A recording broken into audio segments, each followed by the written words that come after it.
thank you for having me. It's a great pleasure. Please give us a brief bio on yourself. Okay, well, I am a native of the city of Atlanta, Georgia. I have been involved in researching and reading and studying as much about the paranormal or unexplained phenomena for many years, extending back into childhood when there was a lot less information at your fingertips.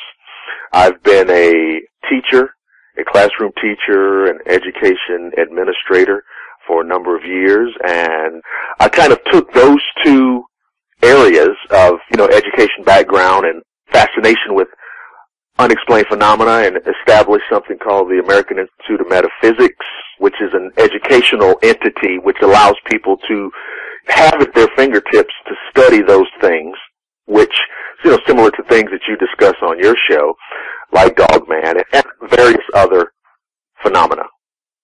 You have a podcast called Shadowland that I'm very fond of. I love listening to it. What made you decide to start that show? I've done radio for maybe the past, 7 or 8 years on different networks in one format or another. And I just decided that I wanted to just do my own and kind of break free from the whole traditional radio universe. And I wanted to create my own show, my own format, and just basically do it the way I wanted to do it. So that was really what sparked me on.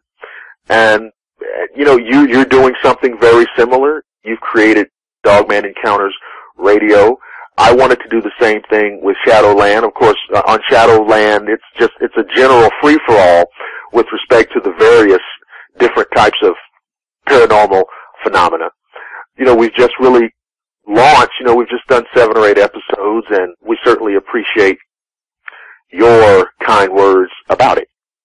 Well, you deserve it, and the show does too. If you're a fan of things that go bump in the night the way that I am, you could do a lot worse than tuning in to Shadowland. Please, Dr. Lester, tell us how we can tune into that show. Absolutely. The show has its own Facebook page. If you're on Facebook, just type in Shadowland Radio, and that's going to be the first thing to pop up. That's the fastest way.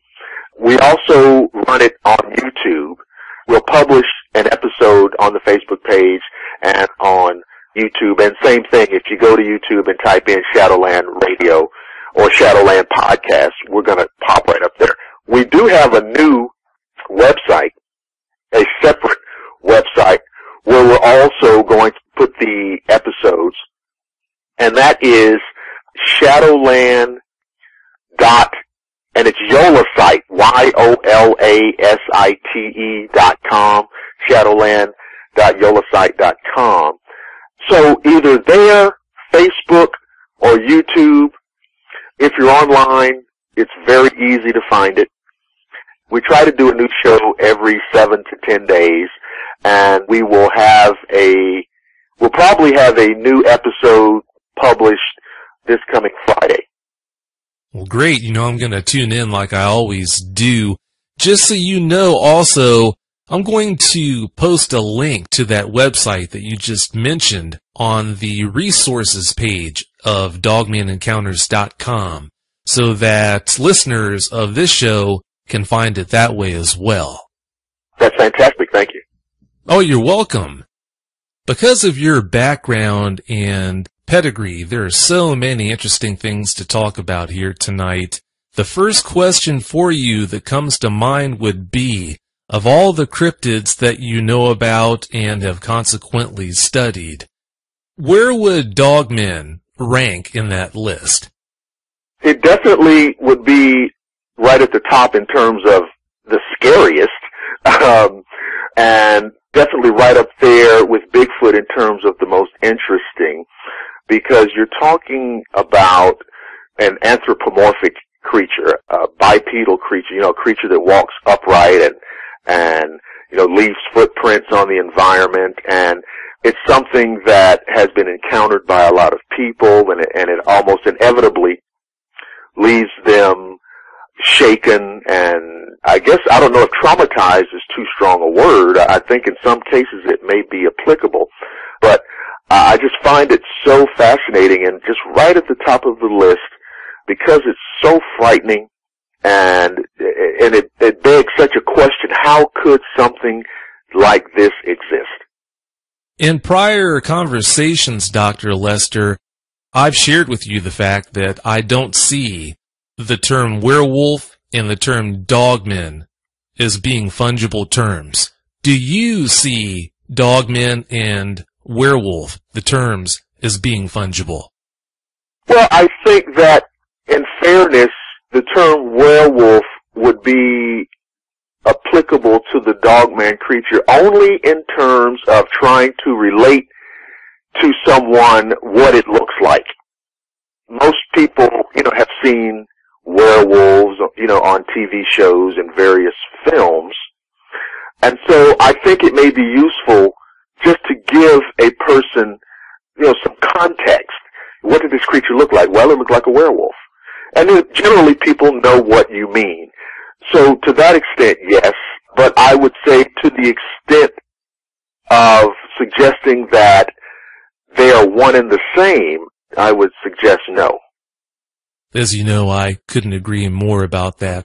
Do you think, as far as werewolves and the term dogman, how they tie in together, do you think that possibly the whole dogman phenomenon is the reason why we have werewolf legends to begin with? I think that is one of a couple of real possibilities, and I've talked about this before. If you go back in time far enough, and let's just, for the sake of this, of kind of fleshing out this theory, let's just say, dogmen have been among us for centuries or even longer, all right? And a person, sometime in the distant past, has a dogman encounter. Well, what are they going to be thinking? They're looking at this creature, which clearly has wolf-like features. However, it's walking upright. It's walking on two legs. Let's go through the logic process. Well, a regular wolf walks on four legs. Therefore, this is not a regular wolf. A man walks on two legs. So, if you are of a superstitious mind, you say to yourself, well, maybe through some form of witchcraft or some form of occult practices, a man has been somehow transformed into this wolf creature, and we have the legend of the werewolf. So, if this scenario is true, then the answer to your question would be yes, dogman is responsible for our werewolf folklore.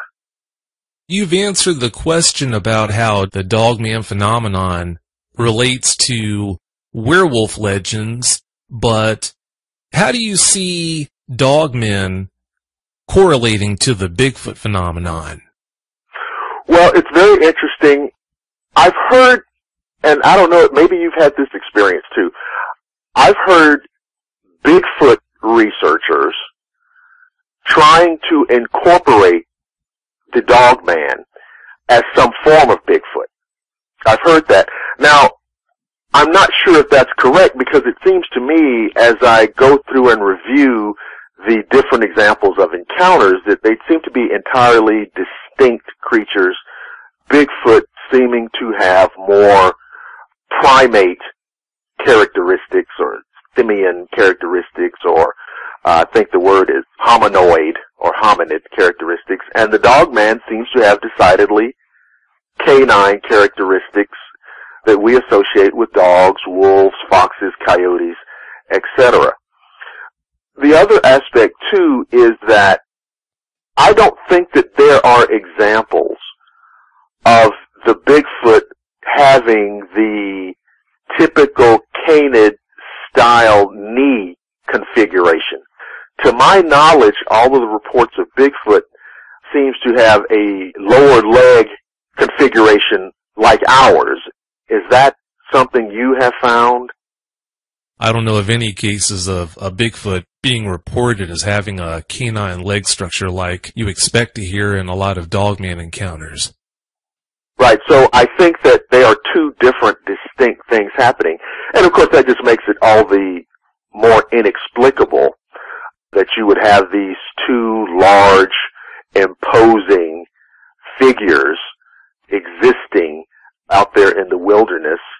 It's disconcerting, especially to those people who have, we've heard of Bigfoot encounters, and we've heard of dogman encounters, and in all cases, people come out of them forever changed. Since we're talking about how dogman and Bigfoot relate, why do you think there are so many people in the Bigfoot community that, for some reason, are so reluctant to accept the existence of dogmen? Well, it's territorial. We're studying Bigfoot, which is the big hairy creature of the forest, and there's no other big hairy creatures. And it sounds silly to put it that way, but that's really, in some cases, what it is. I think the other thing, too, is what we talked about a minute ago. It looks like a werewolf. The description of the dogman is like a prototypical werewolf. And a lot of the Bigfoot researchers have kind of entrenched themselves into the idea that, okay, we are studying serious things. We are studying the existence of an anomalous North American primate.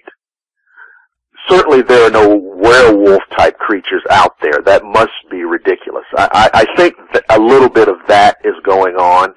And if you keep talking about this dogman, you're going to undermine all of the credibility that we've built up. That makes really good sense. Crossing over to the werewolf side, I know that you're very well read on werewolf folklore and legends and how they relate to various cultures from around the world. Could you please tell us about that? The earliest example, to my knowledge, of this idea that we now know as the werewolf can actually go back to ancient Egypt. That's taken it pretty far back. There was a kind of book of prayer and incantation that the Egyptians called the Pertemru, which is the book of coming forth by day. Somehow Western scholars turned that into the Egyptian Book of the Dead. Okay? This is the first example where we see ritualized shape-shifting, turning men into animal forms, crocodiles, hawks, hippopotami, and finally into the shape of a serpent and then a wolf. And I think that from ancient Egypt, these ideas, these traditions kind of migrate the way they do historically into Greece and then later into the Roman world. Of course, that takes it over into Europe, where you start seeing the beginnings of what we would now recognize as those traditional Central and Eastern type superstitions, the vampire, the werewolf. But it goes all the way back, at least as far back as ancient Egypt.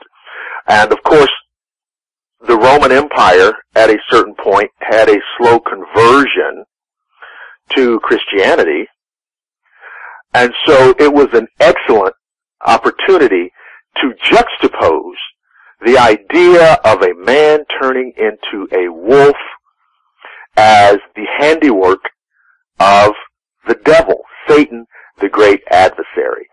So that is, how it's led up even until today. Didn't you tell me in the pre-interview that cultures as far and wide as Japan have legends about werewolves as well?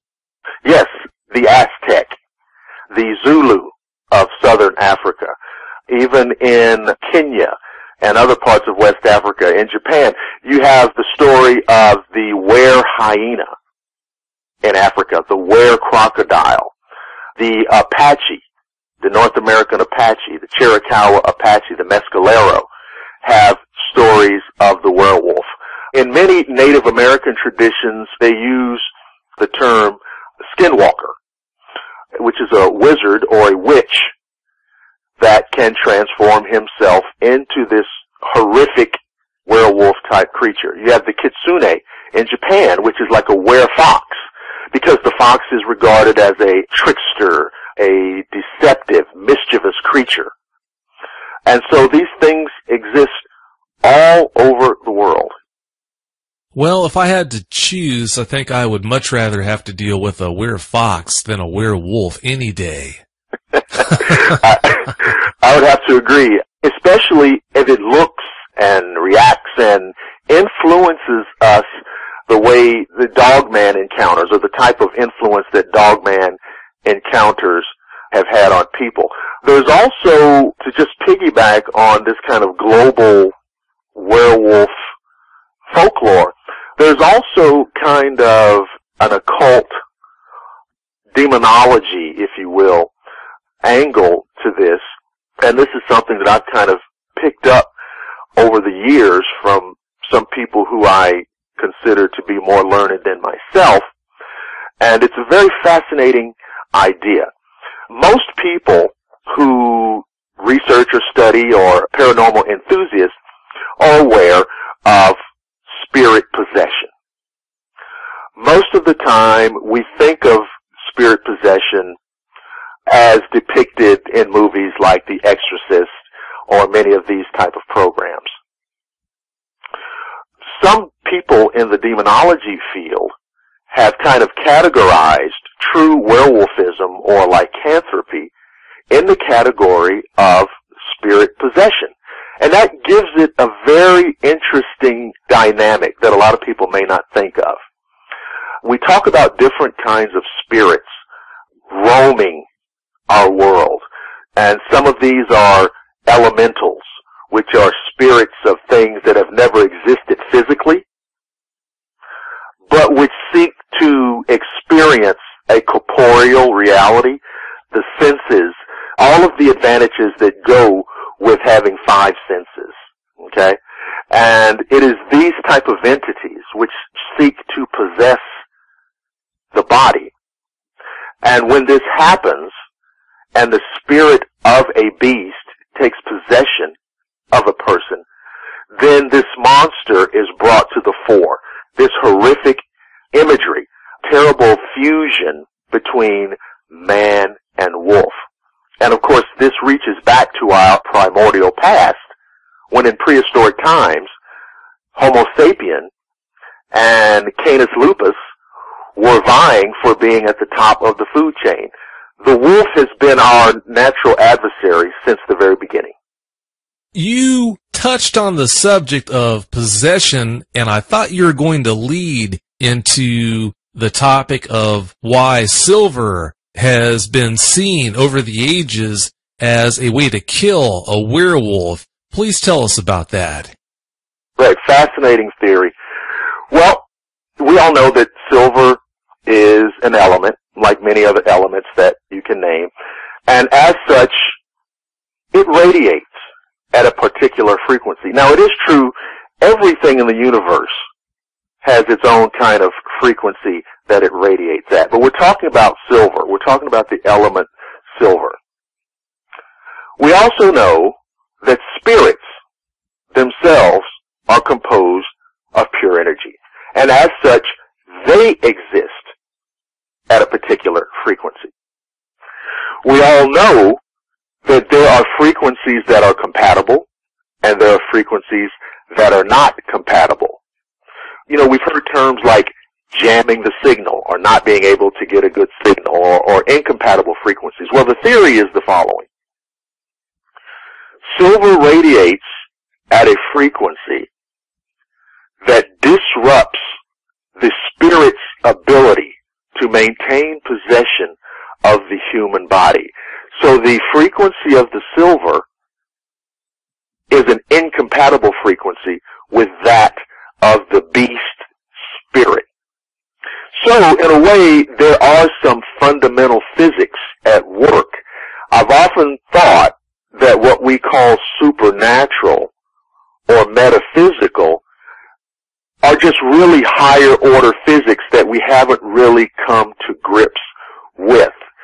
So if you stab stabs a werewolf with a silver blade or a sword or a spear, the frequency that it radiates at disrupts the beast's ability to possess the body, and it immediately goes back into human form. And that is the theory. Now, of course, using silver bullets is problematic, because if you fire the bullets, how do you destroy the monster without destroying the man? And of course, that's one of the things that you see played out in film history going back decades. I see. So what you're saying is, when you shoot a werewolf, if werewolves were real, if you shot one with a silver bullet, then it's not a situation where you've killed the werewolf so the man would automatically die because of the silver's influence on his body, but you're saying it's the silver that takes out the werewolf, and the actual physical trauma of being shot in the first place is what winds up killing the man. Correct. The man is going to die because of exactly the trauma, the damage to internal organs, the loss of blood, and so forth, because it is a bullet. But the energy properties contained within would be sufficient to rid the body of this kind of paranormal contagion. Well, since we're on this topic, something I want to run by you, something that I cannot make sense of whatsoever. Okay. Do you have any theories on why there are cases where a dog man has been shot with a high caliber rifle with seemingly no ill effects? Very unusual, and I have been musing over this. Well, what are the possibilities here? Okay. Well, if these creatures have been shot and to a large extent unaffected, there's only a couple of possibilities here. Number one, every example of a dogman encounter where firearms are used, the hunters or the shooters have missed. That's one. Now, I don't think that that's the case. You know, I've heard accounts where you just are just about positive that the bullets found their target. The other possibility is that the dogman, the physiological makeup of the dogman is something that is so anomalous, so atypical, so outside the boundaries of what we know and understand, that these bullets are just not going to affect it the way we would expect it to affect any of the other animals that you would encounter in a wilderness situation. And the disturbing thing is, okay, what would those anomalous characteristics be? What do we have in nature that is analogous to that? I mean, most everything, most animals out there, if you shoot it, you're going to injure it. And if you hit it in the right place, or if you hit it enough times, it's going to die. A grizzly bear is a large, powerful, formidable creature. If you shoot it in the right place, it's going to die. Why is that apparently not the case with Dogman? I believe this creature has some anomalous characteristics. There's something about it that puts it slightly outside the boundaries of the known flora and fauna out there.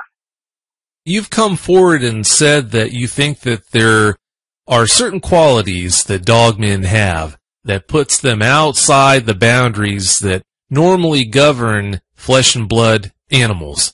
Having said that, along those lines, do you think something to do with those unusual abilities that they have? Do you think that is why they seem to have the ability to affect human emotions in ways that no other documented animal has ever been able to do before?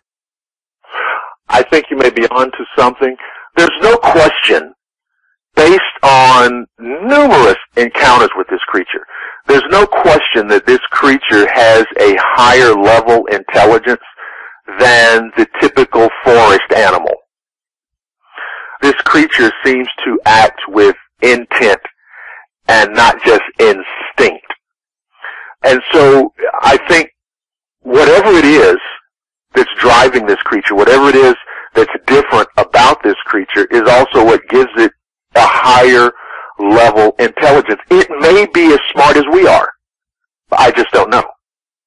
There's so many things that they do and so many things about them that are so hard to explain.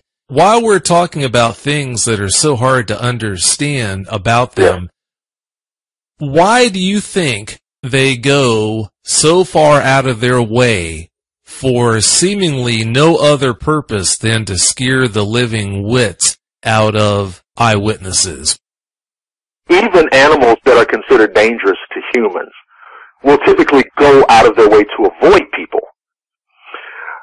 The answer to the question may be a little distressing because it keeps us over into the area of mysticism, and that can be problematic.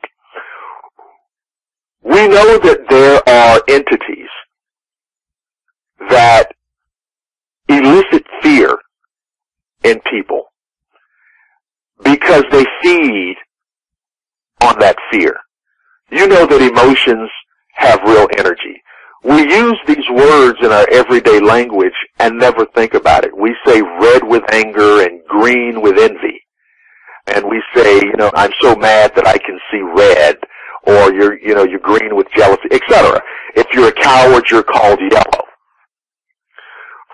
Well, these emotions irradiate real energy, real tangible energy, and these entities feed off of it. So a spirit may frighten you to generate fear, to feed off that fear. I'm wondering if what's behind the dog man phenomena isn't doing the same thing. Because it seems to go out of its way to be imposing and intimidating and frightening. Not really attacking a person, not really doing harm to a person, but launching a devastating psychological attack. In the instances, they are very far and few between, but in the instances where they actually have made contact and physically attacked a person, in an instant like that, where they had the eyewitness dead to rights, they could have easily killed those eyewitnesses, but they didn't. Do you have any ideas about why they might have done that when, if they wanted to scare that eyewitness, mission was already accomplished? They already had this eyewitness terrified within an inch of their life. Mm-hmm. We're kind of speculating on how intelligent these things are and what their real intent is. It may be that every now and then there has to be a kill.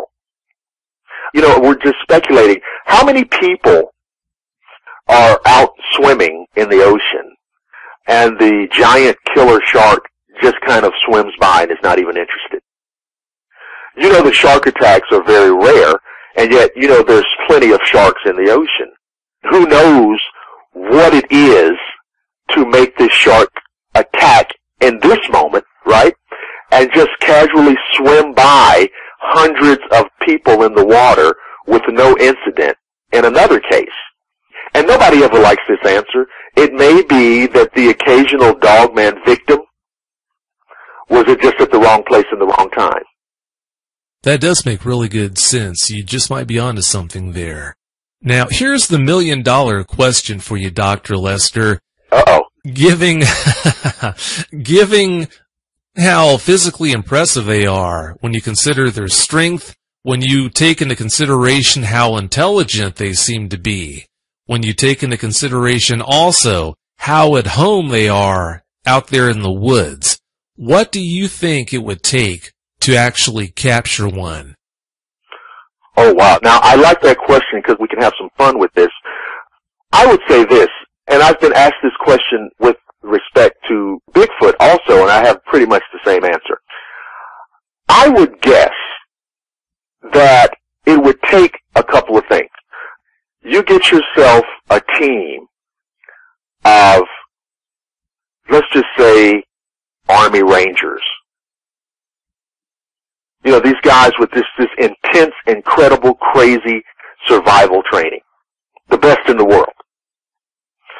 You bring in, along with them, a legitimate zoologist or someone very well educated in zoological sciences. You also bring in an expert tracker, someone who has a long history and experience, big game experience, how to track an animal, how to look for signs of the presence of an animal.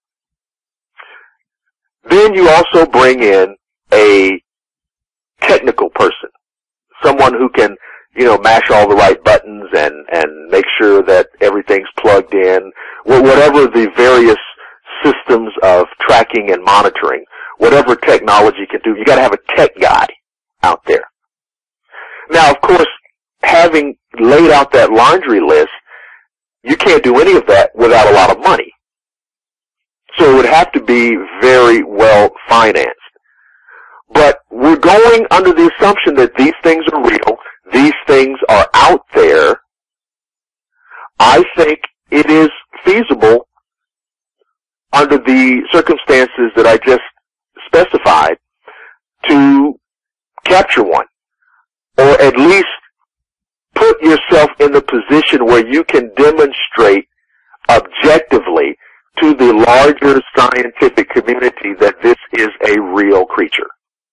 Given the fact that you think that we could capture a dogman if we really put our minds to it and through the proper resources at the project, do you think that we should try to go out and capture one?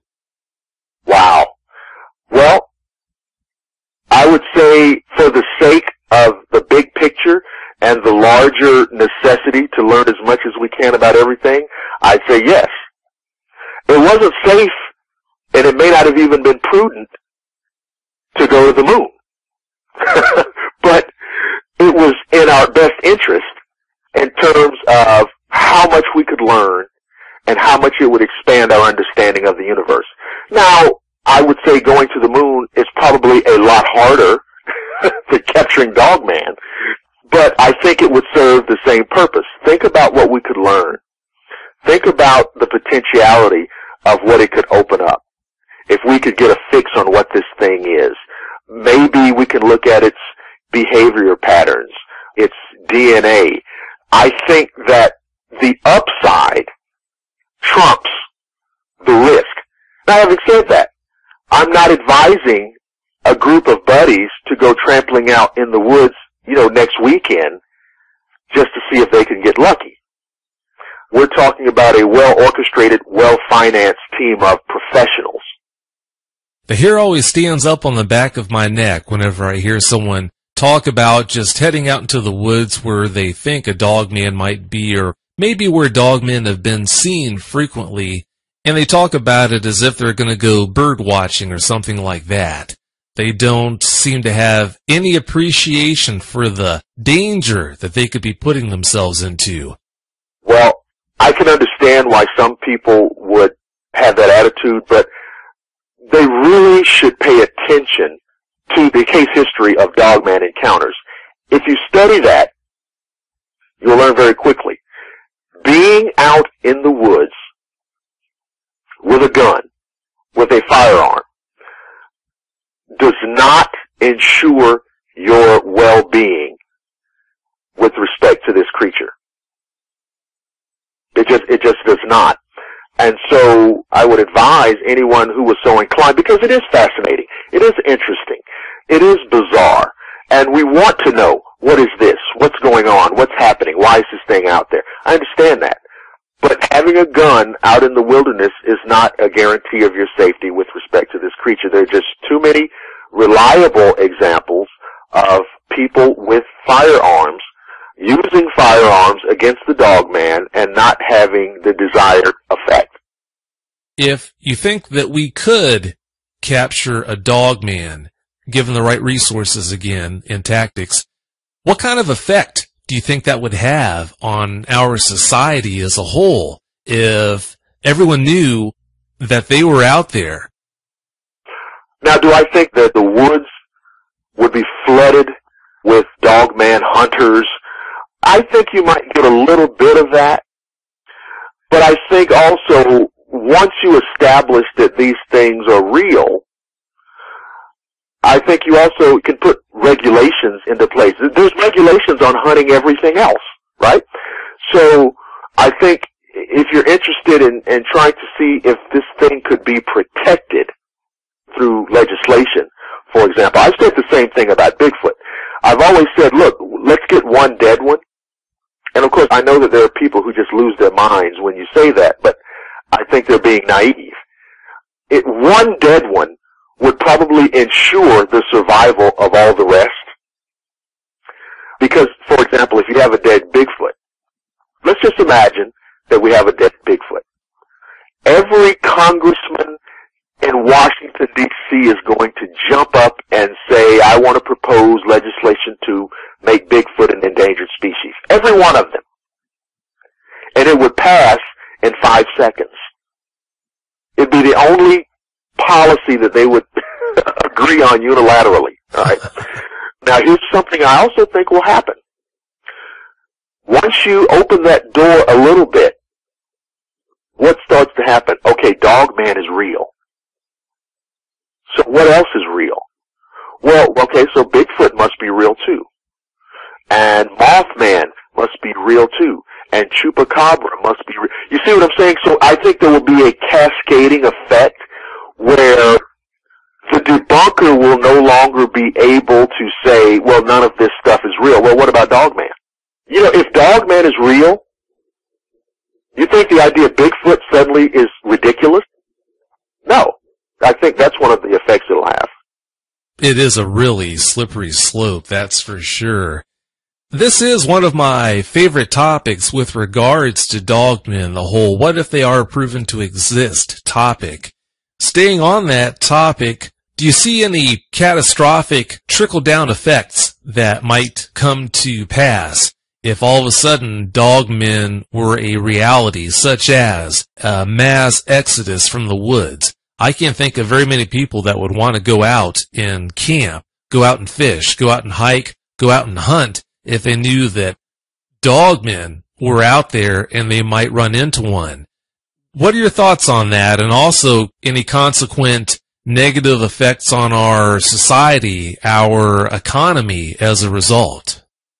Well, I'll go back to what I said earlier. People know that there are sharks in the ocean.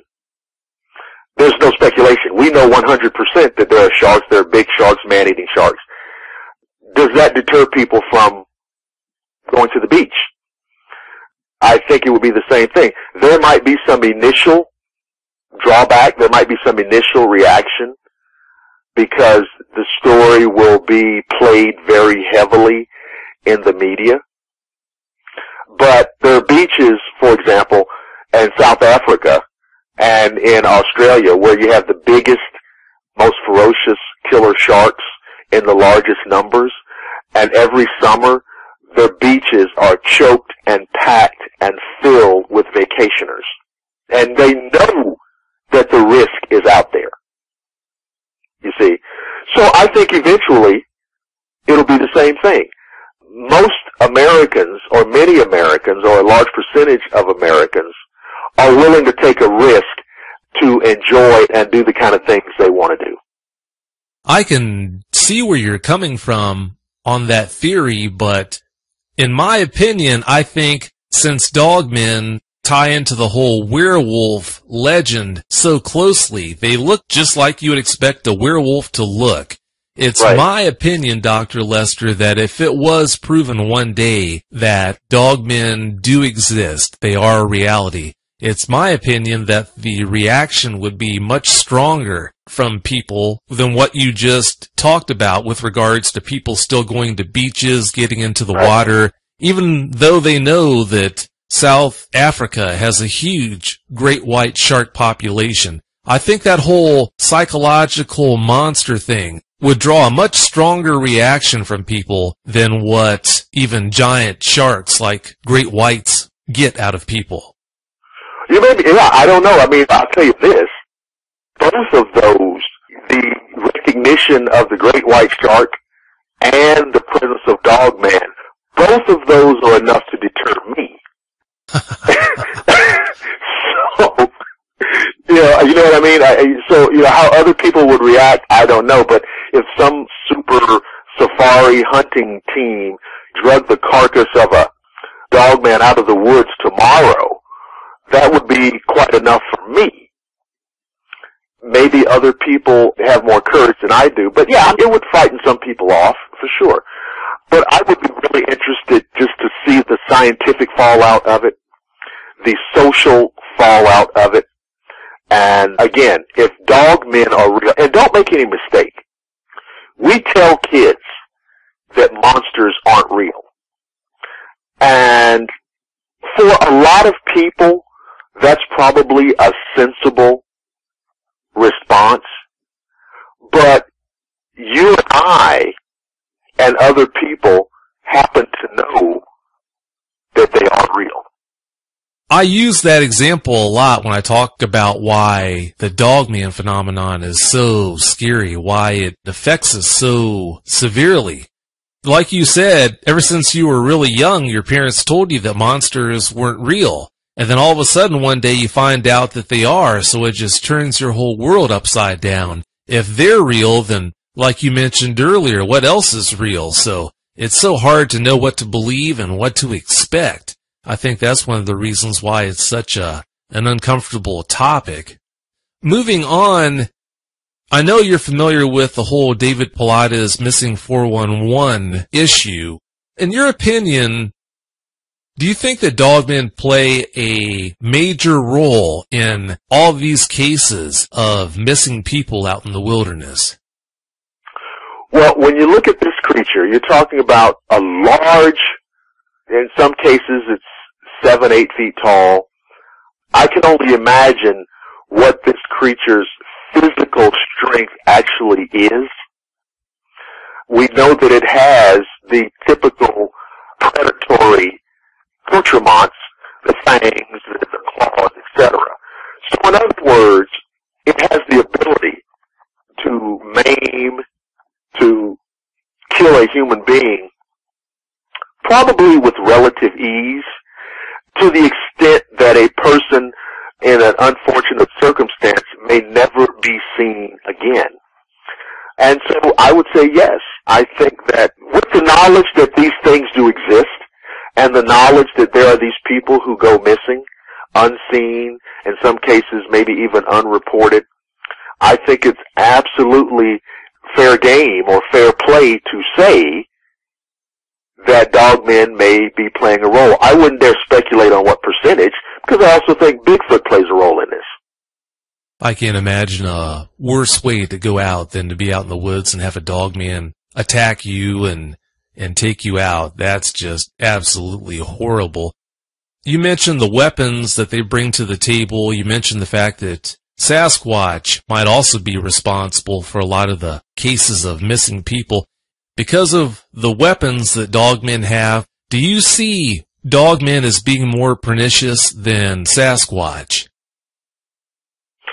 It seems so. It seems to, if you listen to the reports of the encounters, they seem to have this quality about them that perhaps is not attributed to the Sasquatch.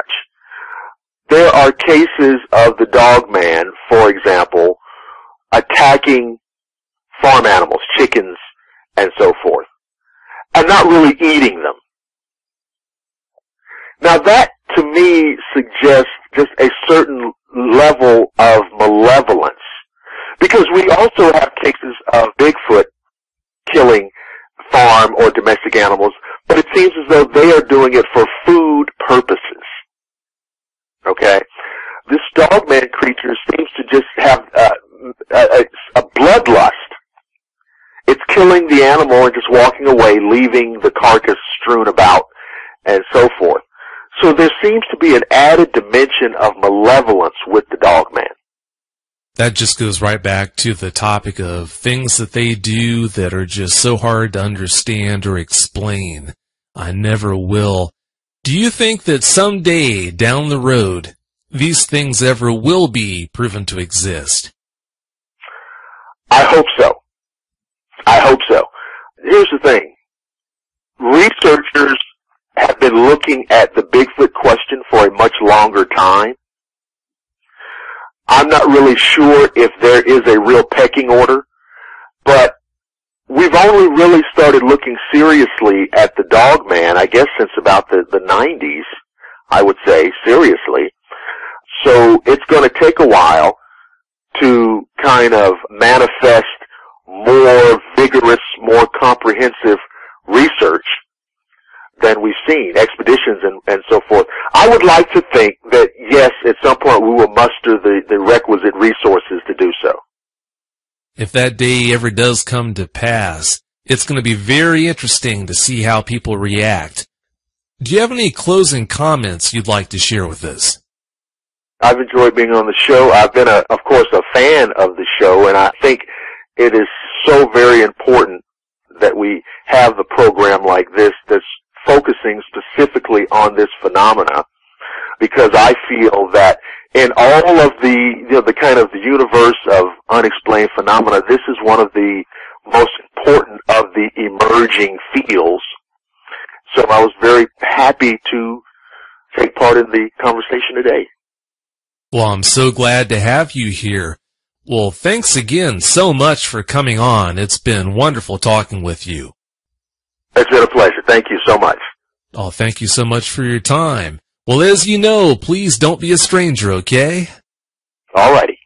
I appreciate it, Dr. Lester. Have a great night. You too. Thank you so much. Thank you, sir. Bye-bye. Bye.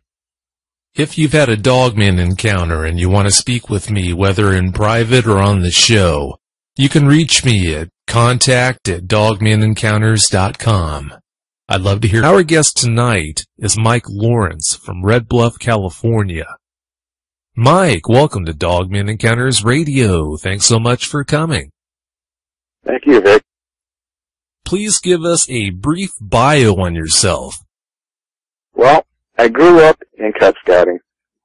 I've gone all through Boy Scouts, just missed my Eagle. I got too involved with girls and didn't get to finish that out.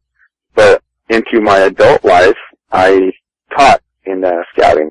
I actually worked at a scout camp for about 4 years, 5 years. At the same scout camp, I went through as a scout since 1988. So yeah, it was pretty interesting. And actually, I am a scout leader for my son's Cub Scout den. So I'm actually a den leader there as well. So I'm still involved in scouts. With your great personality, I'm sure you do a great job with that. So I think those kids are lucky. I have a lot of fun. I do. That's great. Mike, please tell us about your wilderness experience. When I was in scouts, my scout troop was actually in Boy Scouts. We were a high adventure troop. We did a lot of hiking, a lot of backpacking. I've backpacked up and down the Pacific Crest Trail through the Anza Borrego Desert. I went backpacking in New Mexico at the scout camp out there at Philmont. Spent 2 weeks out there, Mount Whitney, through the Lagunas, through the Sierras. So I've done a lot of backpacking. Also, when I was working at the camp, I actually taught merit badges. I was teaching camping. I taught wilderness survival, Indian lore, and a little bit of pioneering, which would be like knot tying and stuff like that. If Armageddon ever happened, I know where I'd be heading. I'd be heading over to your place. Sounds like you'd know exactly what to do. Well, I would sure hope I would know. Before your first dogman encounter, Mike, had you seen or experienced anything strange in the wilderness? Never before that, no. Before we get into these encounters that you've had, most people that I talk to, they've had maybe one encounter. In some extreme cases, 2.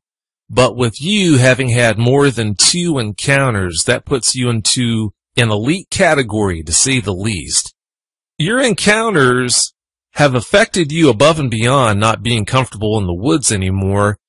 Tell us about some of these effects that you've been suffering. Well, I'd probably say since about my third encounter is when I really started to have my night terrors.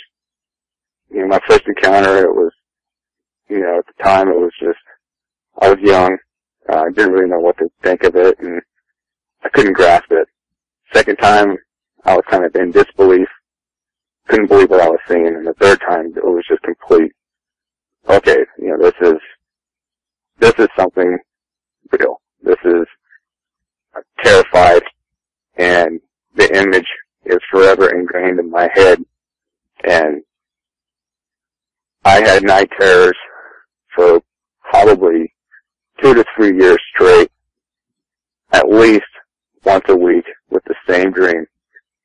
It's just terrifying, and somehow I was able to get over this a little bit, but I never look, and not just the woods, anywhere outdoors are the same. After what you've been through, that's only to be expected. Night terrors and nightmares seem to be much more of the rule with eyewitnesses of encounters like these than the exception.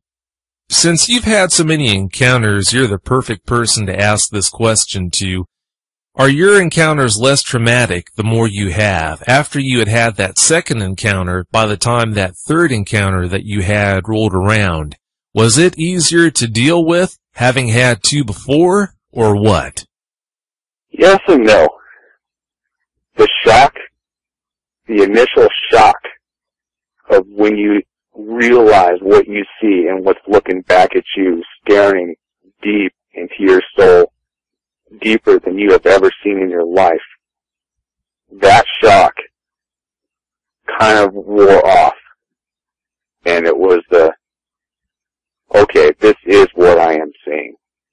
And the thought of it being there and seeing it physically, knowing that it's physically there, the terror is still there, but I think it's the shock factor as, oh my God, this is real. That factor isn't anymore. After having had so many encounters, what do you think dogmen are? Any opinions on that? I honestly, I don't really know. They are definitely a creature from mythology, from stories, from the past, and I'm really, really big on history. You can't survive the future. You're not going to be able to live in the future unless you know the past. And stories and myths and stuff like that all come from facts. Now, it's their interpretation of those facts, the only thing that they can put to from what they know. And over time, you know, these things kind of develop and get embellished a little bit and, you know, and built upon over time. But the basis of that is there. And these creatures are in our history. It's all over. In every history, in every culture, there is some kind of a creature like this, and stories and myths. And there's got to be some kind of truth to it that we kind of just lost. And I believe that our society, we kind of just don't accept it, you know, as, oh, that's just Hollywood. It's unfortunate, but I really think Hollywood kind of destroyed that true belief in these things in a way. Unfortunately, I think you're right. Have you adopted any special techniques for dealing with encounters now that you've had so many, especially knowing the wilderness as well as you do? I don't think I've really developed any sound techniques. All I can say is that I know it's real. The hair standing on the back of my neck. something just deep inside you just says, this is real, this is not to be played with, this is something to fear. Like something just ingrained in you. Like antelope, scared to death of lions, and it's that primal fear that you are prey. And I think that's ingrained in us, and I know it's there. I realize it's there. And it kind of keeps me calm in a way that out of the encounters that I've had, I'm here to tell my story. If they really wanted to have a buffet with me, there was literally nothing I could have done to stop it, or walk away from it, or tell anybody. Nothing. And I think that kind of, in a way, kind of keeps me calm, because I don't think these things are there to just straight kill us. If that were the case, you wouldn't have a show. I think they're just as curious as we are. But at the same time, if they're in their hunting mode, game over. Oh, I couldn't agree more with that. As you already know, that's something that I like to mention to eyewitnesses. You know that from all the talks that we've had about your encounters and your situation or whatnot. Like I told you, if you have a dogman encounter and walk away from it in whatever fashion, it's because the dogman allowed you to, in my opinion. With the apparent lack of effect gunshots have on them, if they wanted to hurt you or kill you, then I don't see how that would not happen. Not a happy thought, but I think it's a true thought. What would you say, Mike, to people that want to see one? Why? Why would you want to do that? Why would you put yourself in that situation? And listening to the stories and listening to people's fears, especially seeing these things, looking in their eyes, it's not a game. This isn't snipe hunting. This is something you don't want to be meddling with.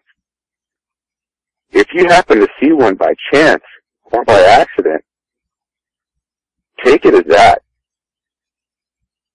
I would not want to go out looking for these things on purpose just to see one. From my experiences and from my awareness, when I see it, there is always more than one. You may not see it. You may not hear it. You probably can't even smell it. But I'll guarantee you there is at least another one there. From my multiple experiences, that awareness that you have, when you see that, you have that same feeling somewhere off to the side or behind you somewhere. And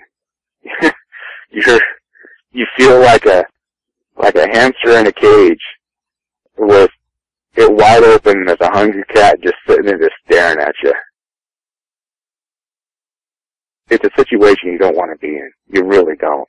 And it's silly to think that you would want to go out and see this or try to prove them right. Just take these people's words for the truth. Take it as it is. It's a game you don't want to play because you might get dealt the wrong hand. Mike, let's move forward and start talking about your encounters that you've had. We've got a lot to cover here tonight. The first encounter I'd like to talk about is the one where you were on the overlook with your girlfriend in the pickup truck. Please start at the point where you were heading to this overlook. Talk about what happened from there all the way through getting home. It was early spring. Beautiful day. me and my girlfriend, we'd like to go out this overlook out by where we lived. Beautiful overlook. It's just a long dirt road. It's like a BOM road. It overlooks our entire valley, and on a clear night, you can see all the way out to the coast, all the way out to downtown San Diego, and just beautiful lights and canyons, and just beautiful. And clear sky, barely a light breeze.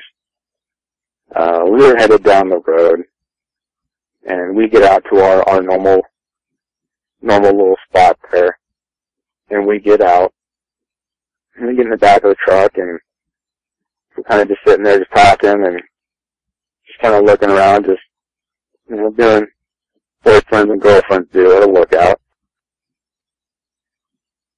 And I got this feeling that something wasn't right.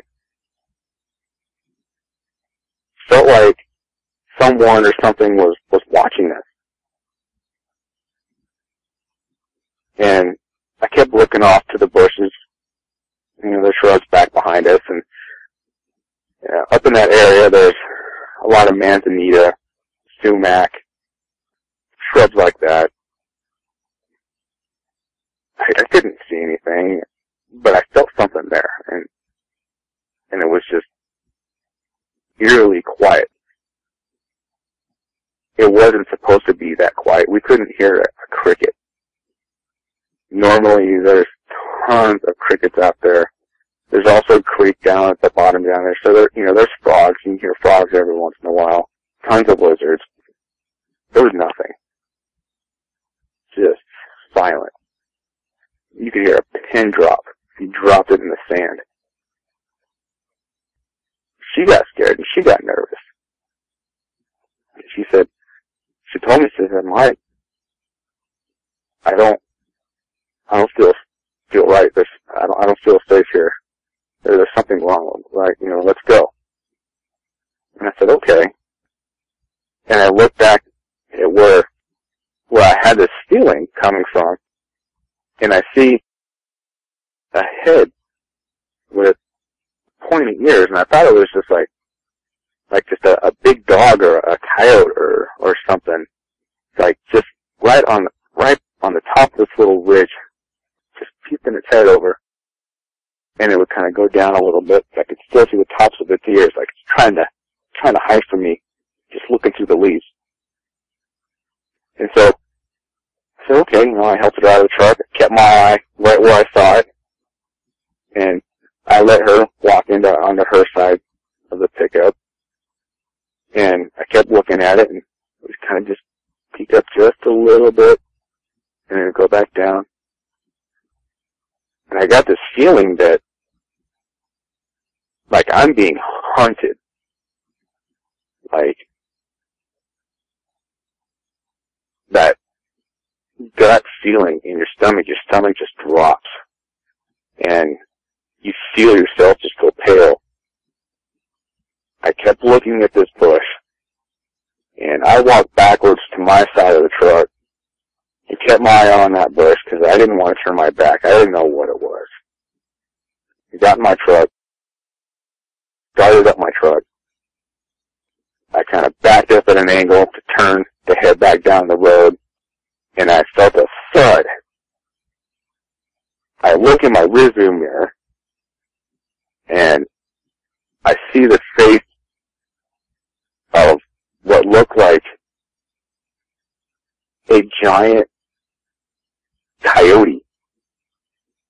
It was more like a coyote look, and its eyes were just reflecting the light of my backup lights on my truck, just red, like piercing red. Looked like almost like brake lights. The bed of my truck, I didn't have a tailgate on it, and it had hands. These hands were massive hands. I haven't seen hands that big ever. And on these hands, just looking back, I can see these thick, long, black claws. Not fingernails. They were claws. And it had its hands on the bed of my truck, staring at me. And I go to take off. I throw it in the first gear, and I go to take off. And the thing swiped at my truck, and it hit my taillight on my truck. And it shook my truck. It felt like a 200 to 300 pound man just running into my truck. I mean, it made me kind of skid off the side of fishtail a little bit. And I hear a pop, and it broke my taillight. My girlfriend was terrified. She didn't see it, or at least she didn't say she saw it. I peeled out, and I took off down that road as fast as I could. I kept looking in my rearview mirror, and this thing started chasing me. And it wasn't on all fours. This thing was on two legs, and it was keeping up with me. And I was headed down this dirt road. I was probably doing about 35, 40, and it was keeping up with me. And I go up this road, and I'm winding around the turn here, and it's kind of almost like a hairpin turn at the end. And I kind of look and I glance in my rear view mirror, and I see this thing peel off to the side looks like he's going to head me off on the other end of that hairpin turn. Being terrified, and as this thing just hit my truck, made me fishtail as I'm trying to drive away. I didn't want nothing to do with this thing. I sped up, and I tried my hardest to keep my truck on that hairpin turn.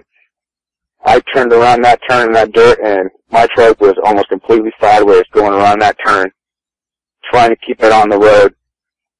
And I'm looking, I can see this thing just pulling itself through the brush. And it ran down this little embankment and back up that hill, back towards that road. I got up towards where he was going to hit me off. I got there just before he did, and he barely missed my truck again. And I never looked back after that. I just kept going down that road as fast as I could. And down that dirt road, it comes to a blacktop pavement, and I was gone. I kept looking in my rearview mirror to see if this thing was following me. I couldn't see it. But I had a feeling that this thing can track. As fast and as strong as this thing was, it could follow me. And I didn't want to go straight home or to drop my girlfriend off at her house like she wanted me to. Her house was probably about maybe 4.5 miles from that place. So I took the longest route I could around to get to her house. And I probably drove 15, 20 miles out of my way just so we wouldn't do a beeline straight to her house. I dropped her off. Then I went home. But every once in a while when I would go to pick her up at her house or whatever, I would have that same feeling. But I wasn't quite sure just because of the nature of what had happened and in the area. But yeah, I think it was that moment after seeing that really triggered my night terrors. Well, I could understand why after having a night like that. What a night. After you eventually got in, after taking the back way to take your girlfriend home, what happened then? Who did you tell about that encounter? Did you wait till the next day? Any details on that? She never really mentioned it ever again. I would try to talk to her about it to see what she saw, and she ended that conversation quick. She never wanted to speak of it again. So I never got a confirmation if she actually saw what I saw.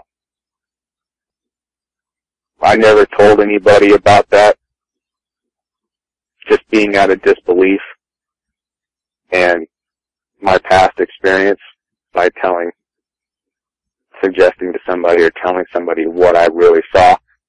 I kind of kept it to myself. Well, I can't say I blame you. Considering the fact that that was not your first dogman encounter, you'd already had experience on what can happen when you share the details of an encounter with someone. With the average person not wanting to believe that, I can only imagine what you went through.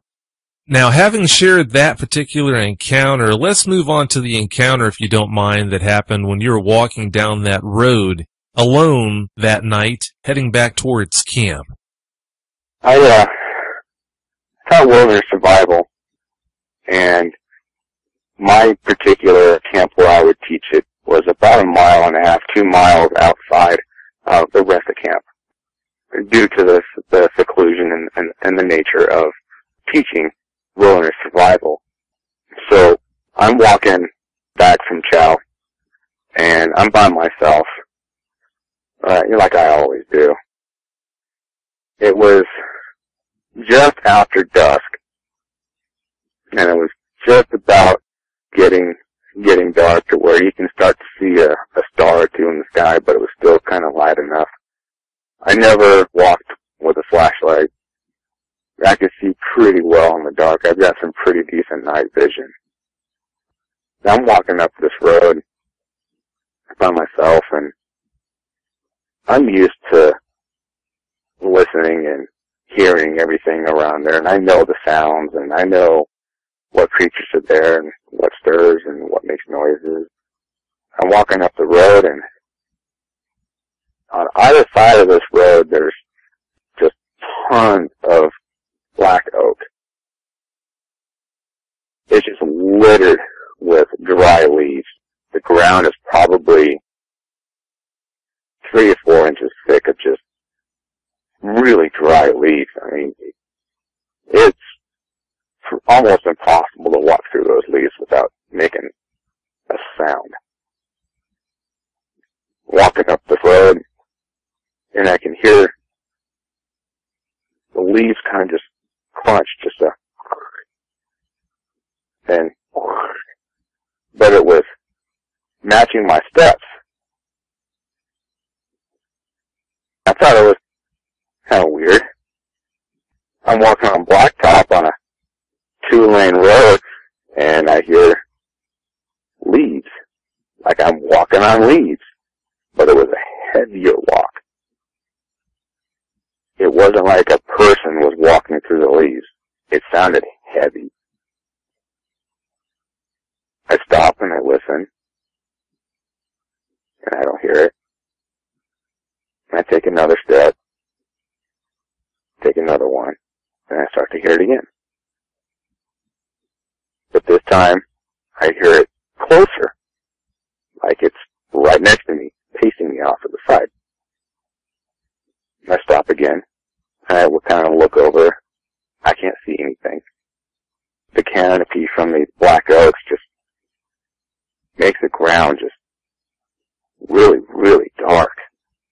You can't see under that canopy. It's really, really hard to see. You really gotta pay attention to the shadows and the silhouettes that you can kind of make out off the leaves, off the ground. And you just gotta pay attention to movement. I can't see anything. I continue walking. I don't hear it for a little bit. And then I hear it again. And this time I keep walking, turn around,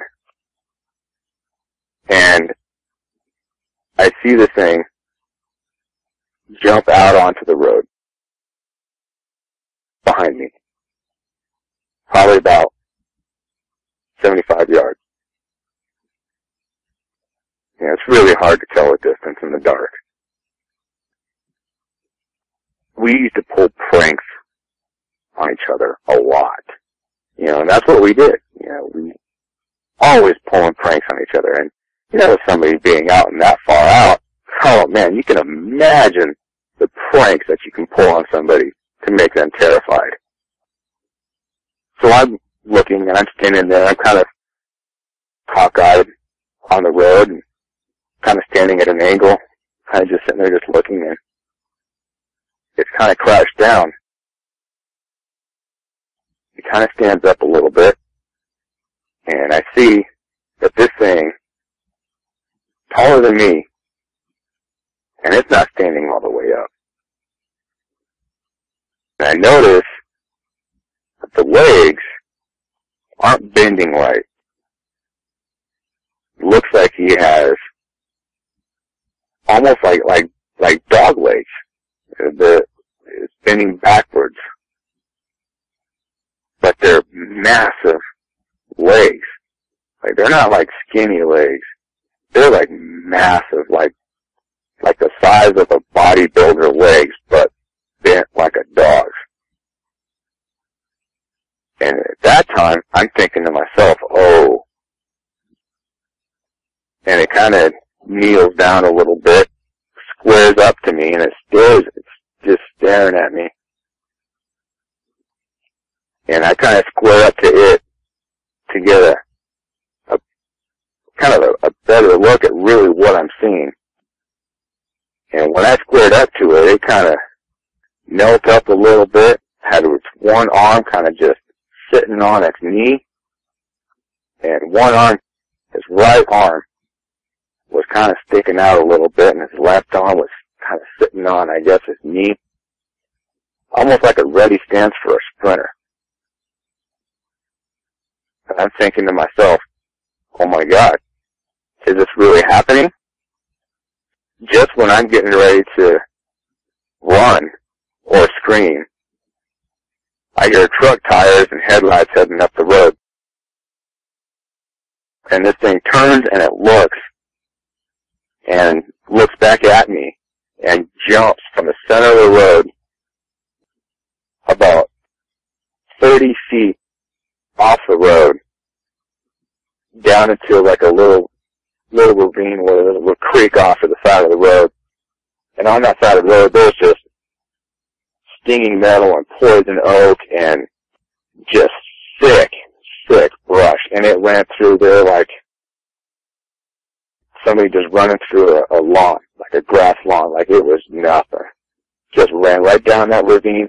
I hear it splash through the creek, a couple steps up a bank, and then I didn't hear it again. Gone.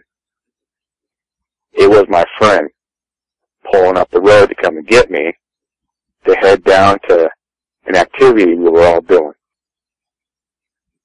He pulls up. I'm still standing there in disbelief and in shock. And he's like, Mike, are you okay? I said, yeah. And he says, you're as white as a ghost. You look like you just seen something. I said, no, I'm fine. I get in the truck, and we turn around and start heading down the road, and I roll up this window as fast as I could, and I lock that door, and I'm pretty much sitting right in the center of the bench seat, sitting right next to him, and he kind of looks over at me and says, what are you doing? I said, nothing. I'm good. And I kept right eye on that door. I sat as far away from that door as I could until we were down that hill, and I moved back over. But, you know, I never told anybody about that either. I mean, from my experiences, why would they believe you? I kind of kept that to myself. I was still in shock and disbelief. But seeing it before is, well, yeah, it's for real. After having been through such a traumatic encounter, having to worry about the response you might get from people that you tried to share the encounter with after the fact might be almost as bad as the actual encounter itself. That's horrible. That's just so bad and so wrong. Looks-wise, how did this dog man that you saw that night walking down the road compare to the dog man that hit your truck that one night? They were different. This one was black, coal black. It was bigger built, a lot more muscular. If it were to stand up, I would probably say it was close. It was anywhere between 7, 8 feet tall, easy. And probably about 450 pounds, easy. Its eyes were just amber, just that piercing amber, and that yellow eyes, and the look, like you're mine. And yeah, but the first one was more of a coyote coloring. I didn't have my brake lights on that first one. It stopped my truck when I hit it. I didn't have my foot on the brake pedal.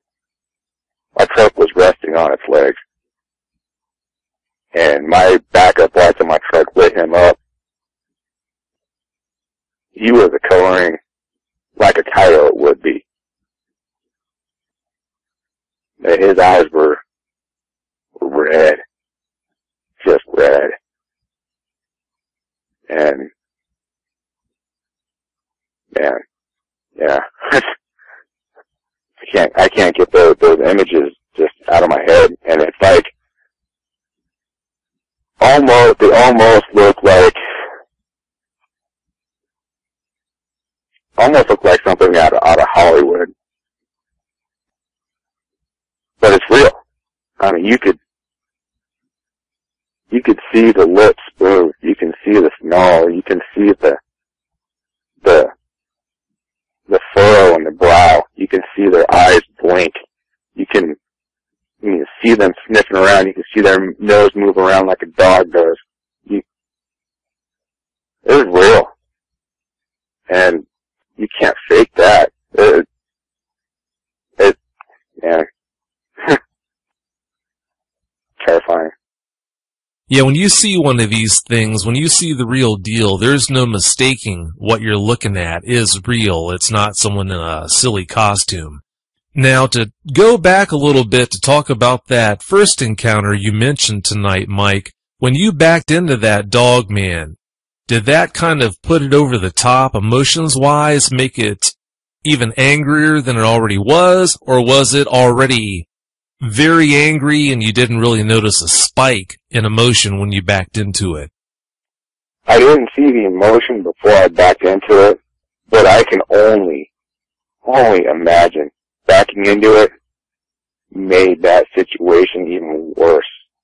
The look I got was like, WTF. You know how when you get angry, you kind of furrow your brow and you can see that anger look in your face, and you kind of, your lips kind of come up a little bit, and you see that, the tenseness in your neck, the tendons kind of tense up, and your shoulders come up, and that anger, and I just saw that anger in its face. Like it really wanted to hurt me because I backed into it. And if it was holding my truck up on a slight grade without my brakes, I mean, come on. That thing would just rip me up like me ripping up a piece of tissue paper. Oh, they're strong. There's no denying that. When you factor some of the things that they've been seen doing by very credible eyewitnesses, you can't underestimate how strong these things are. Now, to bounce back to the second encounter you talked about tonight, is that dog man the one that was even bigger and more muscular than the first one you mentioned? Is that the dog man that you were telling me about that is almost a spitting image for the canine-type dog man that's on the homepage of dogmanencounters.com? Yes. Okay, I've got you. For anyone listening, if you want to take a look at that picture that we're talking about, if you go to dogmanencounters.com's homepage and look towards the bottom right of that page, you'll notice that picture there of a brownish dog man that Chris Chin was nice enough to create for me. That's what Mike's talking about that he saw in this second encounter. Mike, from what I understand, the encounter that you had in the Anza Borrego Desert was your first encounter, correct? Yes, it was. Before we talk about that encounter, if you would, you mentioned how creepy that desert is. Please fill us in on that desert and tell us what it is about that desert that makes it so scary and so creepy to be in. The Anza Borrego, it's just past the base of the mountain of Mount Laguna. There's a lot of really old mines, abandoned mines, a lot of caves and tunnels that are just all over the place. I mean, you can go out there and you can find them. I mean, you can just hike and you can see caves just all over the place. I wouldn't dare go in them. People go out there and they hike the caves. I'm sure there's a lot of people in a lot of the caves and a lot of the mines out there. But there's definitely something out there. You can feel it. You can hear it. A lot of different stuff happen. And it's creepy. It sounds like a really good place to stay away from. Well, Mike, if you don't mind, please go ahead and tell us about that encounter that you had there. In my opinion, that encounter's got to rank right up there within the top 1 or 2 scariest dogman encounters I've ever heard. We were, it was my first backpacking trip. We were all together as a Boy Scout pack. We were all young Boy Scouts. We just got into Boy Scouts and graduated into Boy Scouts. I think we were tenderfoot at the time. So our scout leader took, was it 5 of us, I think it was, out to the Goat Canyon Trestle. And we drove down the wash, you know, as we were headed out there. And we got about halfway down the wash, and he said, okay, well, we're going to hike in from here. We're like, what? So we hiked down the wash. You know, it was probably just after the beginning of spring. So it was still pretty cool out there, but it wasn't over 120 degrees in the desert. I mean, it was, for a desert, it was cool. It was probably about 80, 85 maybe. So we hiked in, being our first backpack trip. We were taking it really hard. We were sweaty and exhausted, and got in there and got to where we kind of wanted to hike up to the trestle, and so we made camp. It was off the side of the wash, so there was a lot of sand out there and stacks of rocks or piles of rocks all over the place. We set up camp and we had dinner and sat around the campfire and told jokes and stories, and we all decided to turn in for the night. So, still being kind of warm. You know, we didn't have the rain cover on our tents because it was crystal clear skies that night, and just so happened to be a full moon, so which really lit up that desert. I mean, it was almost daylight. And if anybody's been out in the desert on a full moon, you can do anything without any light. It's just crystal clear, and it is bright as day.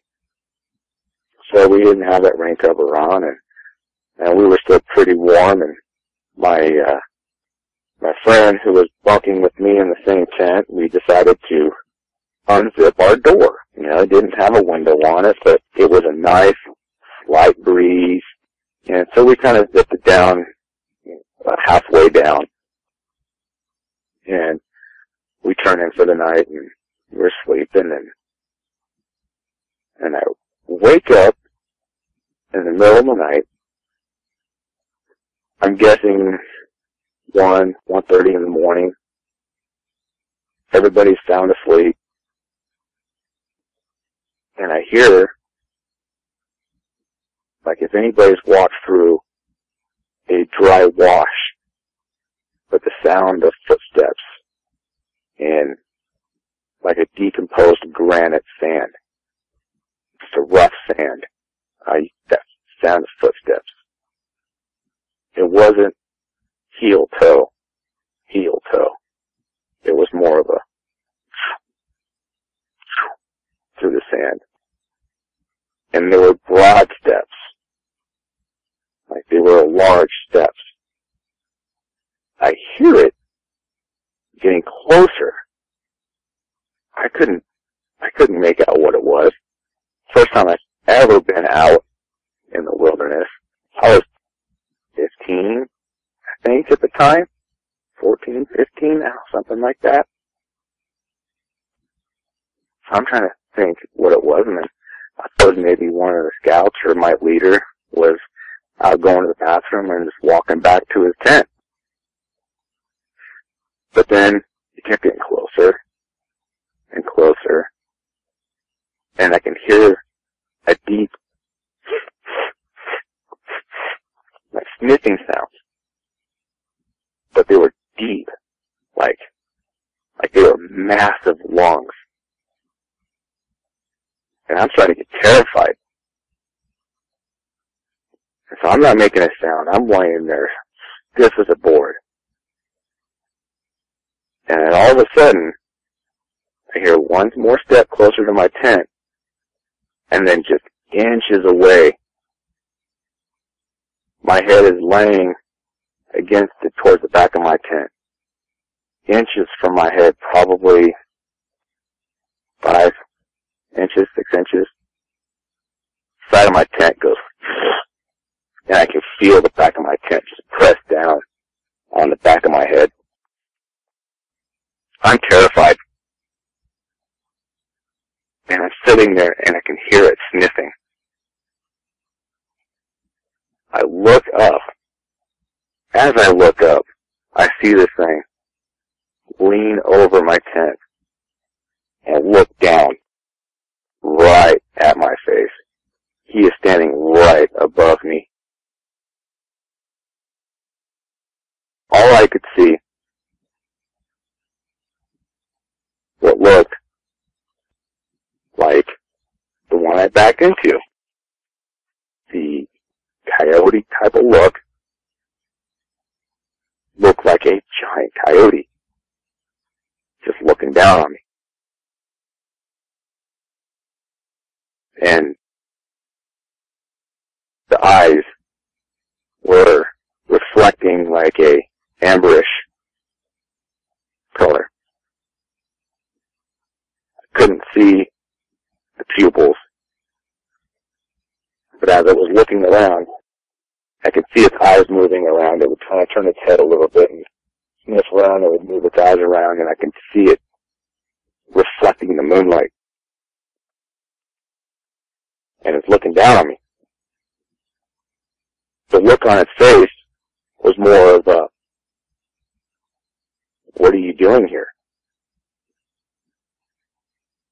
Like, what is this? Curiosity type of look. And I'm staring at it and staring at me. And then I hear the zippers on my tent slowly going down.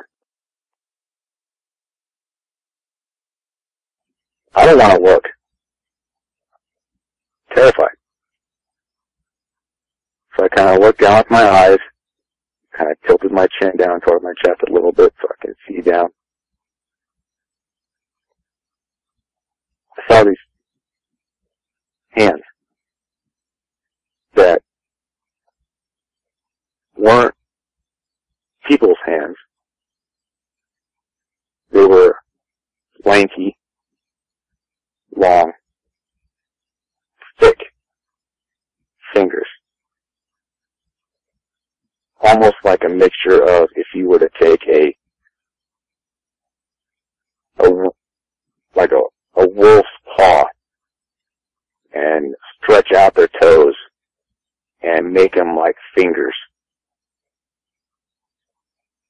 And these claws as wide as their fingers and thick and black. Pulled down my door on my tent. And this thing steps in to my tent.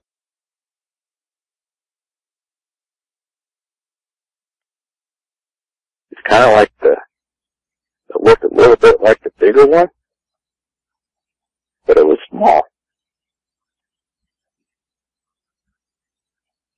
It had the look of a pup. You can tell a full-grown dog and a pup.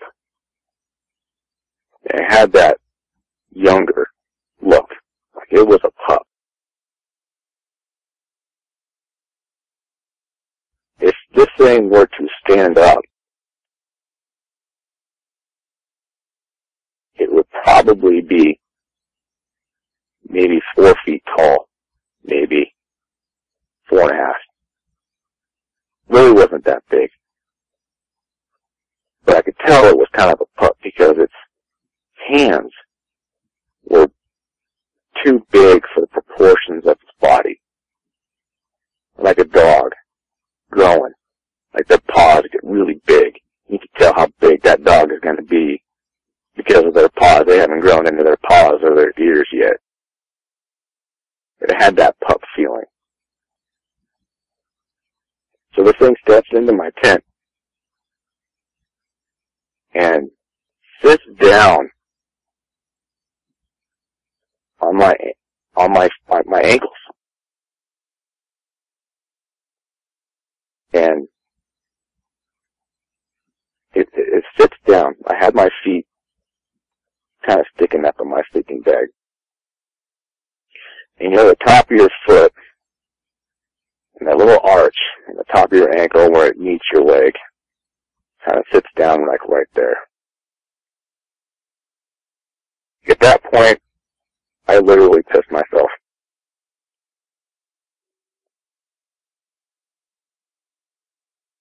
It sits down on my ankles. And I can feel it reaches up. And it grabs my shin. I can feel its hands reach around my leg, just below my knee, above my calf, on my shin. Not a heavy grab, just a light grab. As kind of a support. And I look up at the big one, and it's kind of looking down at me as, don't you dare do a thing. Don't you move. And it had that serious look, like, don't you dare move. And this thing is sniffing around my tent. And I look down, and it leans towards me. Its weight was so perfectly distributed between its back legs and its hands on my legs, I couldn't feel the weight distributing. It leans towards my face, sniffs around. I see it open its mouth, and its tongue starts to come out, and I close my eyes, and it licks me right in the face. I don't know if I gasped. I don't know if I flinched or jumped. But I couldn't believe it. I thought it was a dream. in my mind, I'm thinking, no, this isn't real. This is not real. This is a dream. I'm having a nightmare. And I close my eyes. No, this isn't real. I'm going to sleep. I'm asleep. And I'm thinking to myself, I'm asleep. I have my eyes shut. And I open them. It's still there. I'm not asleep. That really happened. My friend was laying next to me. He rolled over, just like we do in the middle of the night, just kind of rolling over, and I think it startled him. The thing jumped back out of my tent so fast. It never pushed off my legs. It just used its hind legs. Jumped back. Didn't hit my door. Didn't hit my tent. Landed outside my tent. I look up. The big one looked at me, turned, and ran up the hill behind me. Behind us, there was a little tiny hill with just granite rocks. I heard it take a couple steps, and I can hear its claws just dig into that granite as it was climbing over those rocks to get away. It was gone. I looked at my tent, and the small one kind of just sat there for a second, just staring at me, and turned and walked away on all fours, just like nothing had ever happened. Being in shock, I never slept a wink that night. I stayed up all night long. Never heard anything again. Never saw anything again. But when everybody started getting up, getting ready for breakfast,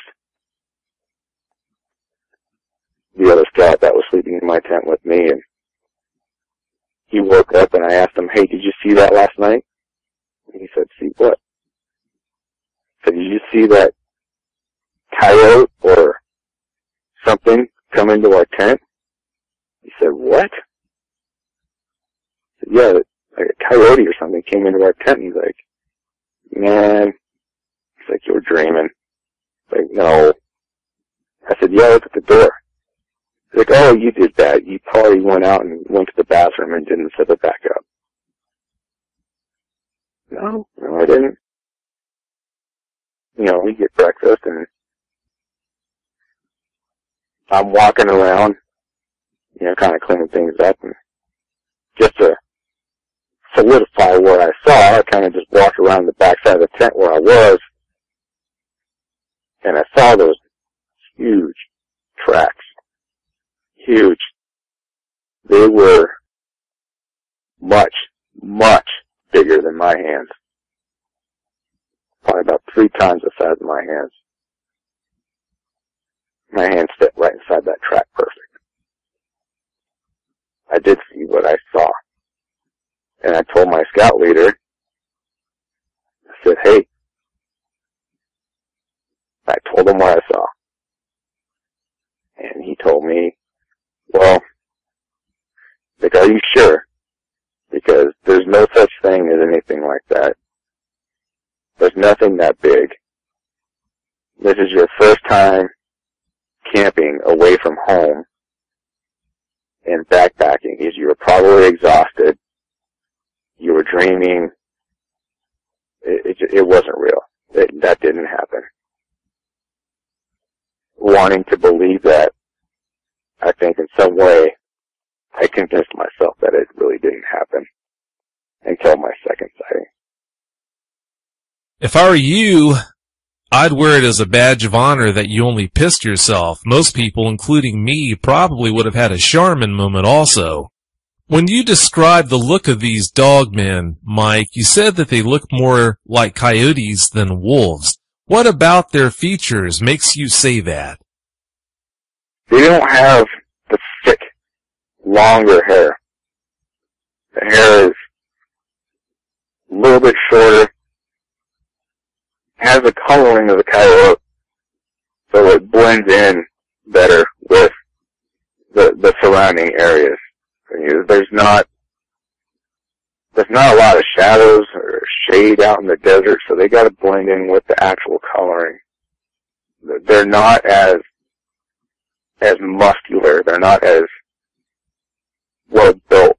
They're a little bit more scrawny looking, but they're big. Like, they're taller. They're not as muscular. They're more lean, I guess.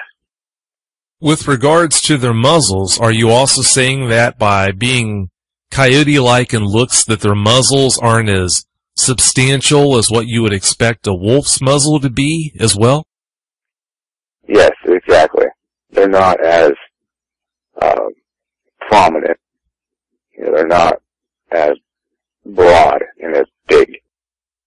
And as far as the coloring goes, when you said that they look more coyote-like color-wise, are you talking about their coats being like a typical sandy brown color with a black feathering on the tips like most coyotes have then?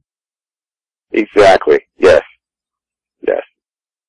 My next question for you is, having had all these encounters that you've had, what kind of changes have you made in the way you operate out in the wilderness to try and compensate?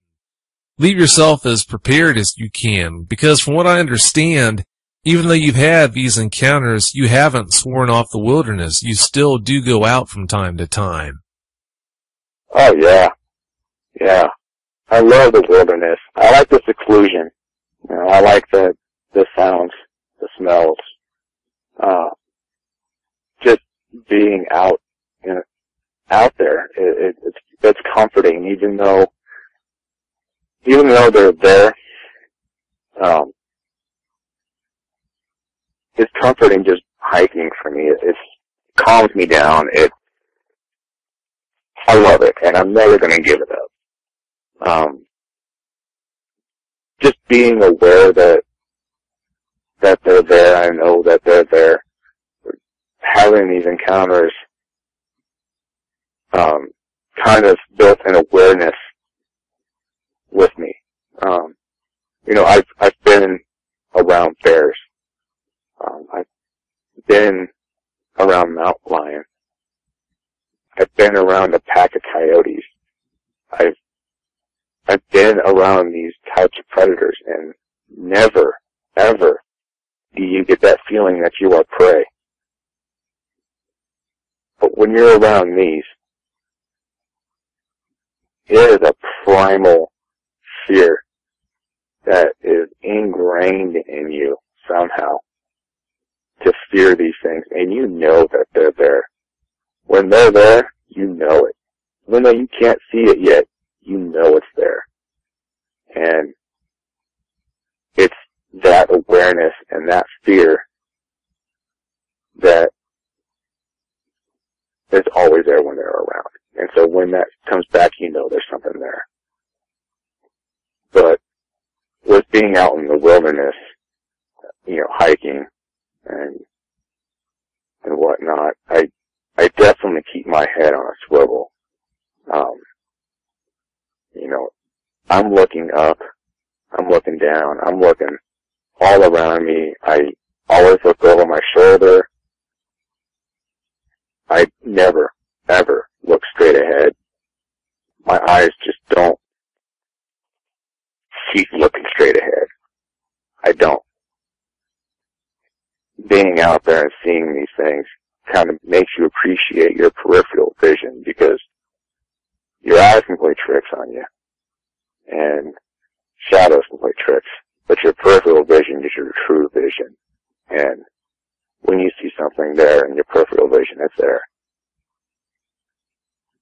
So I rely a lot on that. After your first encounter, are you able to get any sleep in a tent when you camp out now? If you could, it would be a miracle, in my opinion. Don't get me wrong, it's tough. It's tough. I do, you know, I calm myself down, kind of just relax, and, you know, like I said, if they really want you, it tends not going to stop them. A truck or a car is not going to stop them. I mean, there's nothing you can do. And why live your life in a constant fear? There's no way to enjoy life and to enjoy the things that you love. And just knowing that they're there and being aware, just being aware of what's in your surroundings. I mean, not just in the woods, just anywhere. You know, that kind of gives me a little bit of comfort. And I do get sleep. And don't get me wrong, I still wake up a lot in the night, but I realize what's really there, and I go back to sleep. But I tell you what, man, my hunting knife is never far from me. I sleep with it in my sleeping bag. Oh, I can't say I'll blame you one bit. Is that all you take for protection is your hunting knife, or do you also always have a firearm around when you're out in the wilderness? I don't have a firearm with me out in the wilderness. You know, it's why. I don't think a firearm is the right answer. You know, granted, it is good for protection for something that can't be taken down with it. But, you know, just knowing what I know now and just the feeling I got from these things, there's nothing that you can do. I mean, the firearm's not going to stop them. Unless you have, like, maybe a 50 caliber Barrett sniper rifle, but even then, who knows?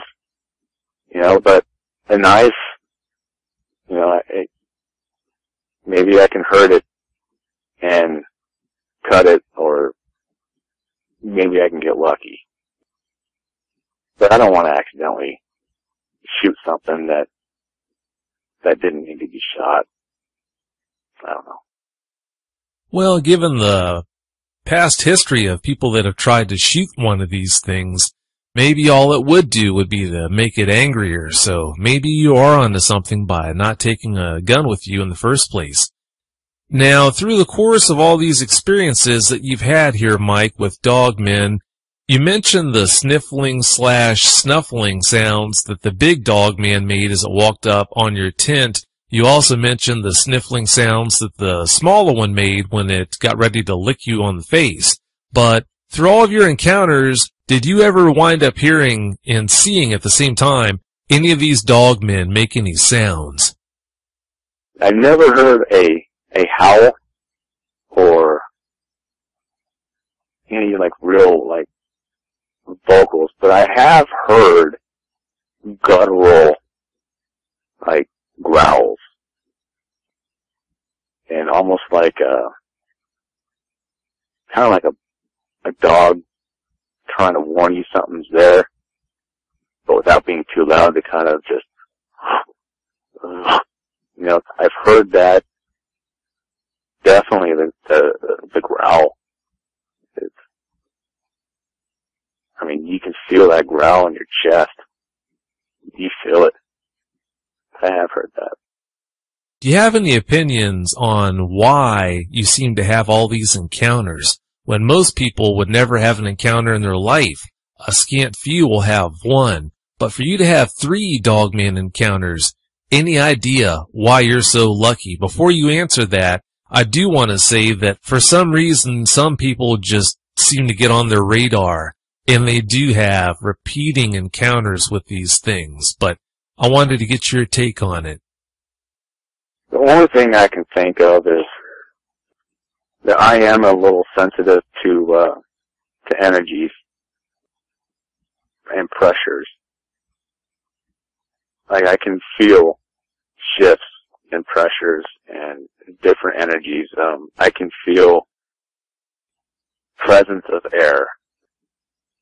Maybe it's just the sensitivity of my surroundings and what's going on. Maybe that has something to do with it. I've always been like that since a child. I guess my grandmother had it, and then my mother as well. They've all been super sensitive to energies. I guess I'm just lucky enough to get it, but unfortunately, probably that has something to do with my sightings. I don't know. I don't have an answer to that. But, yeah, I mean, that could be it. Maybe just also maybe knowing that they're there. You know, my perceptions have changed.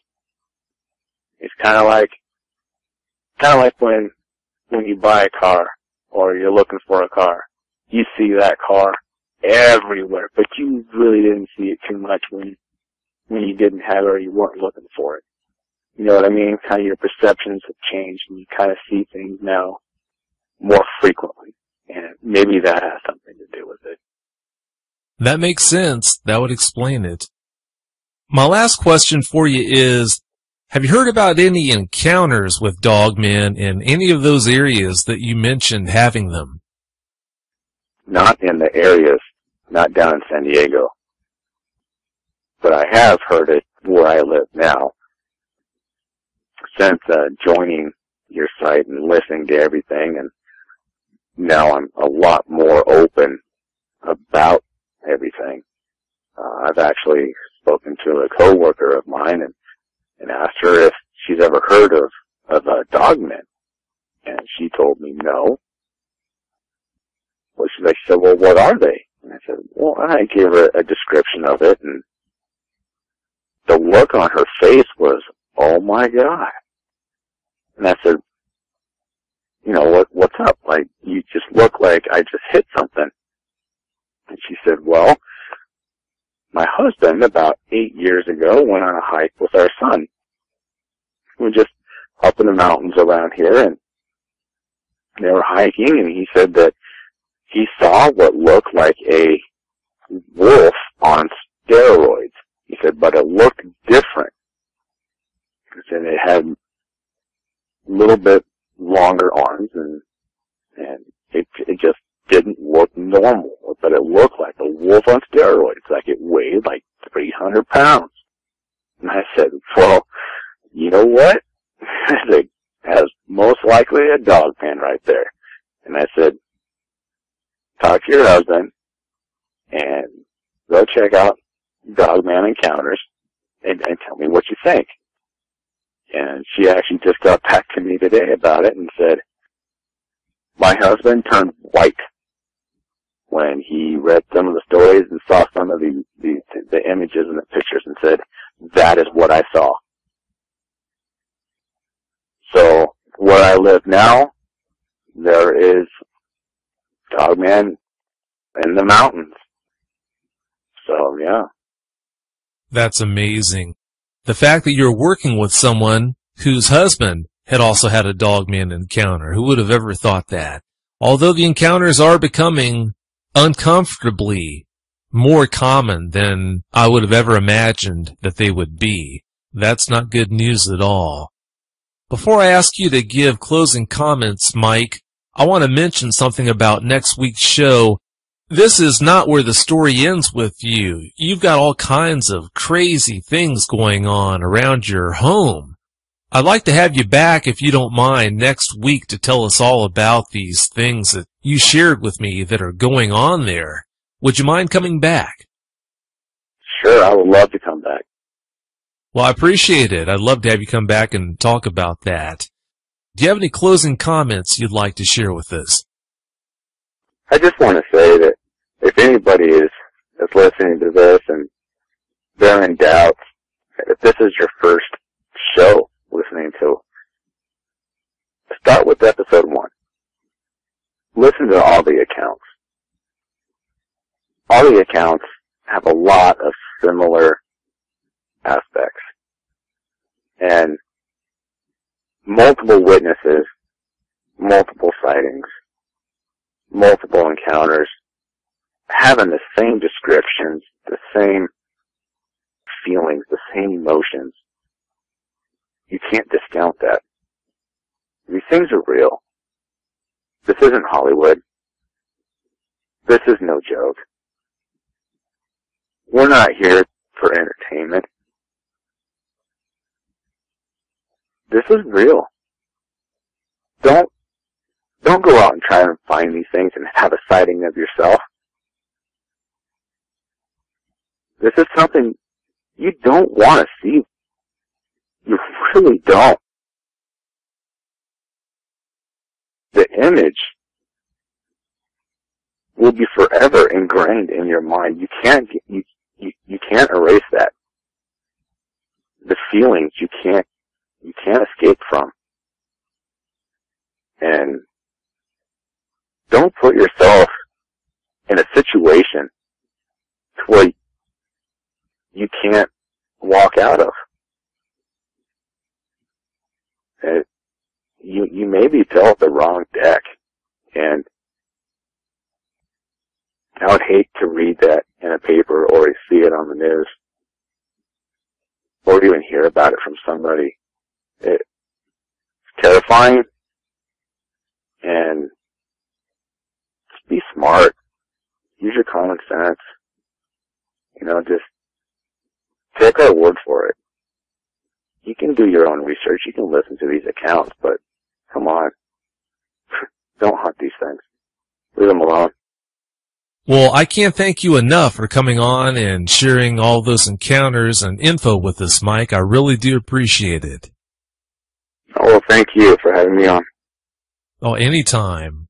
Well, I would say don't be a stranger, but since you've agreed to come on next week, I'll just plan on talking to you then. Thanks again, Mike. Thank you, Vic. I'll talk to you next week. Have a great night. You too, Vic. We'll see ya. Bye. Bye. If you've had a dogman encounter and you want to speak with me, whether in private or on the show, you can reach me at contact@dogmanencounters.com. I'd love to hear from you.